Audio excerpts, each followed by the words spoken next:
Kirby's Dream Collection is the newest Wii game out there, being released this morning. This game has more than one game inside of it. It has 6 great Kirby games. These games include Kirby's Dream Land, Kirby's Adventure, Kirby's Dream Land 2, Kirby Superstar, Kirby's Dream Land 3, Kirby 64, The Crystal Shards.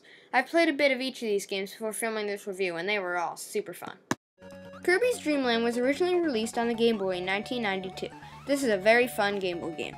The story with this game is simple. King Dedede has stolen all the food from Dreamland for a midnight feast, so Kirby goes to retrieve the food and stop Dedede. A different plot. I'd give Kirby's Dream Land a 7.5 out of 10. It's a pretty fun game. Kirby's Adventure was originally released for the NES in 1993. This was one of the best NES games out there. It is the only NES game which Kirby stars in. It was first remade in 2002 as Kirby's Nightmare in Dreamland, and the original was released in 2007 for the Wii Virtual Console. A second remake entitled 3D Classics Kirby's Adventure was released for the Nintendo 3DS in 2011. This game starts off with Kirby taking a nap, but something is wrong. Kirby has had no dreams, a truly unusual event in Dreamland. Kirby decides to visit the Fountain of Dreams where all dreams spring from to see if anything bad has happened to it. Upon his arrival, he finds King Dedede bathing in its waters.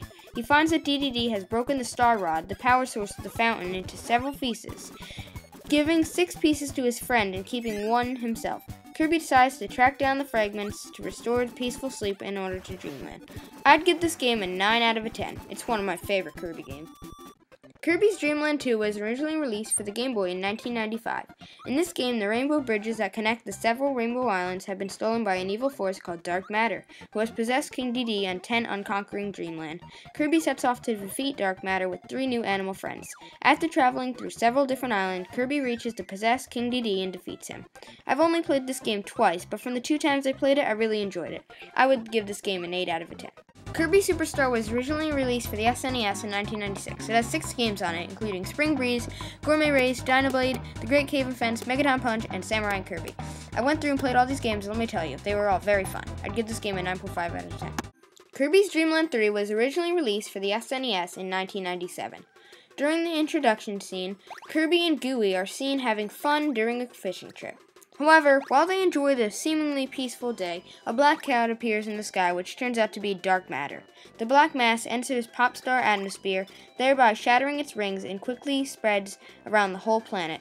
Those who come in contact with dark matter get possessed by it, a fate that befalls many of the Popstar's denizens, even including King Dedede. As Dark Matter's activity commences, Coo the Owl arrives and hastily notifies Kirby and Gooey of what is going on. The 2 can only watch from a nearby hill as Dark Matter conquers Popstar. Together with his friends from Kirby's Dream Land 2 and 3 new friends, Kirby sets out on a journey to free their home from the clutches of the intruder. This game is a really great game. I'd give this game an 8.5 out of 10. Finally, we get down to the last game in the pack, Kirby 64, The Crystal Shards. On the planet of Ripple Star lives a group of kind and peaceful fairies. The planet itself is protected by danger by the power of the Great Crystal which watches over Ripple Star.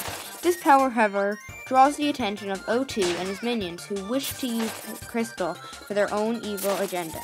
O2 orders Dark Matter to attack and search for the crystal, blackening the sky and sending the fairies into panic.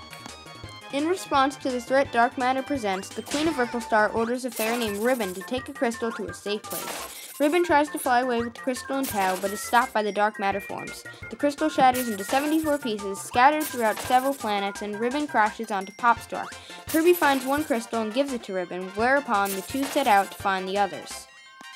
Once Kirby and his friends collect every crystal shard and defeat Miracle Matter, Dark Matter flees Ripple Star and manifests together to create Dark Star. Kirby and his friends infiltrate Dark Star and King Dedede launches them up to the relieved form of Zero, O2. Kirby and Ribbon, armed with their crystal gun, destroyed O2. This game is a really fun and entertaining game to play. I'd give it a 10 out of 10. Nintendo also added something new into this game, challenge stages. In these challenge stages, you play through levels with different power-ups. I think this is a nice addition to add to the game. The final thing you can do with this game is go to the place called Kirby's History. Here you can read all about Kirby's history and watch clips from old games. Plus, you can watch 3 episodes of the TV show Kirby Right Back At Ya. This is almost everything you need to know about this game, but I didn't cover one thing, the Special and Normal Edition. The normal edition of this game comes with just the game, $30 for that.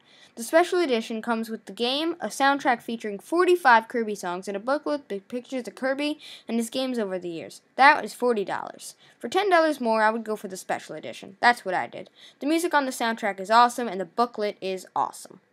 As a whole, I'd give this game a 10 out of a 10. One of the best games in my collection.